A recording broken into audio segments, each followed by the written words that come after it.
शंकर भगवान का स्वरूप कैसा? कर्पूर गौरम करुणावतारम संसार सारम भुजगेन्द्रहारम सदा वसंतम हृदयारविंदे भवम भवानी सहितम नमामि। शंकर भगवान का स्वरूप कैसा? कर्पूर गौरम, कर्पूर के समान श्वेत वर्ण है। बाबा काले नहीं है, कपूर के समान। कपूर कितना उजला होता है हो, बाबा उतने उजले हैं। बाबा ही हनुमान जी। प्रभु, आज हम आपसे धन के संचय, उसकी उपयोगिता एवं उसके वितरण के बारे में जानना चाहते हैं। धन आवश्यक है ऋषि यंत्र, क्योंकि धन मूल आवश्यकताओं को पूरा करने में सहायक होता है। किंतु जब कोई व्यक्ति इच्छाओं को आवश्यकता समझने लगे तो धन कितना ही क्यों ना पर्याप्त नहीं होता, क्योंकि इच्छाएं अंतहीन है। इसलिए मनुष्य कभी ना समाप्त होने वाली इच्छाओं की पूर्ति हेतु धन संचय को ही अपने जीवन का लक्ष्य समझ लेता है। वो लोभी बन जाता है, वो भूल जाता है कि उसके जीवन का मुख्य लक्ष्य ईश्वर के समीप आना है।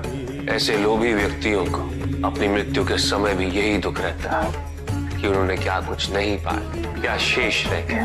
ऐसे समय में वो एक क्षण के लिए भी ईश्वर का स्मरण नहीं करते। अपने जीवन की निरर्थकता और व्यर्थता का बोध नहीं होता। किंतु ज्ञान व्यक्ति को परम सत्य की ओर ले जाता है।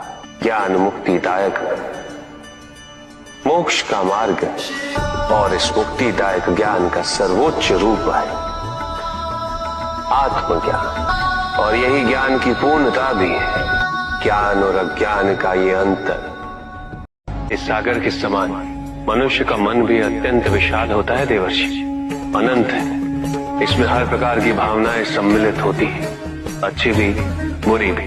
अनियंत्रित स्वतंत्रता, मन को एकाग्र करने की प्रक्रिया भी मंथन के समान है, जिसमें विरोधी भाव एक साथ मिलकर महासागर को मथना आरंभ करते हैं।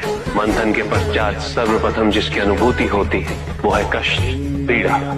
आत्मज्ञान का अमृत प्राप्त करने हेतु हलाहल समान कष्ट व पीड़ा को सहना अनिवार्य है। जो मनुष्य इसे स्वीकार्य नहीं करेगा वो आध्यात्मिक पथ तक नहीं पहुंच सकता। इसे स्वीकार्य किए बिना मनुष्य आध्यात्म पथ पर कभी सफल नहीं हो सकता। तुम मन में स्मरण करो, मैं सुनता हूं। तुम मन में मुझे पुकारो, मैं आता हूं। मुझे कुछ नहीं चाहिए। यदि तुम मन को शिवमय बनाते हो तो वही मेरा शांति से परिपूर्ण कैलाश है।